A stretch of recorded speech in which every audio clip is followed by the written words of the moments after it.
So for me, there's kind of some key things that we need to understand. We need to understand who the folks are and some of the characteristics, and we also need to understand kind of what's happening right about here. That's kind of the typical or the classic Malcolm Gladwell tipping point that happens in adoption.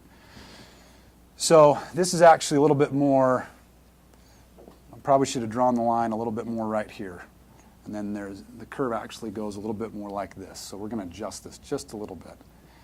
So the first 2.5%, those are your innovators. That's who we're talking about today. How do I be that innovator? That first one walking out there. An innovator has a few key characteristics. Number one, they get information from a lot of different sources. So if you want to be an innovator, do you only have one news channel, one newspaper, or are you a seeker of information? Lots of different places, lots of different sources.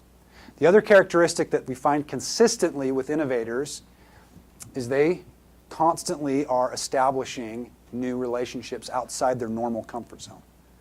Now, the fact that you're here today says you've got some of that innovation characteristic in you, or you wouldn't be here today. You're trying to find new ideas. You're trying to solve problems in new ways. So you're already demonstrating some of that today. But it's also key, that's one of the reasons why a network is not just important for finding a job, but it's important for finding new ideas as well. Then the next group are what we call early adopters. And that's kind of it's about the next 13%. They're similar to innovators, but one of the key differences with them, they're a little bit more risk adverse.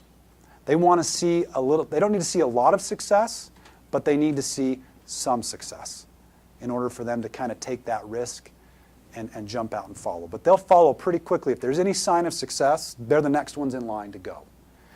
So the next group that we have are what are called majority adopters. So this is kind of the next, it's about 33%. So these are kind of the folks that, they're kind of the Me Too's. So now that it's safe,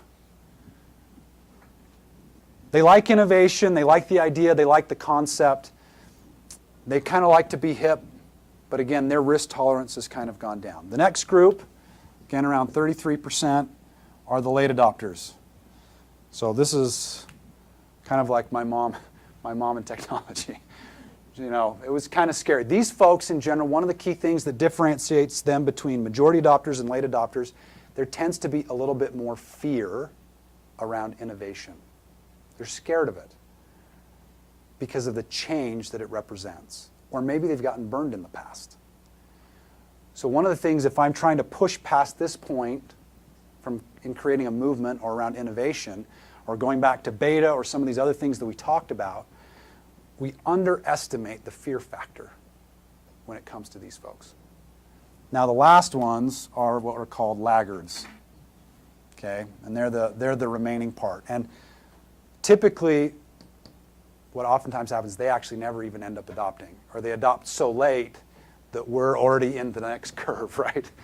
Their cell phones are still this big, and we're down to cell phones that are small, right? We've moved past that.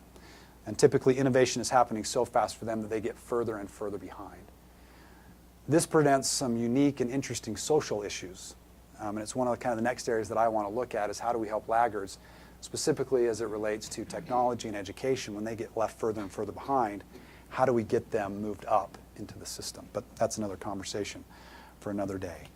So right about here, in the innovation cycle, there's a tipping point where we start to, rather than pushing out innovation or standing alone, did you notice, go back to that video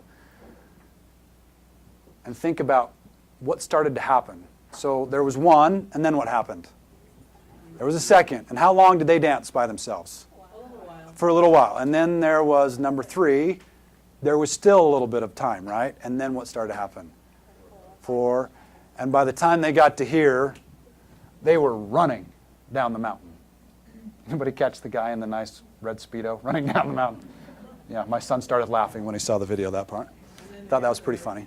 The other next group of 33, they just didn't want to be left on. Exactly. Yeah. So when you think about motivations, again, fear of being burned, that turns into fear of being left out. So fear is a key motivator for folks here.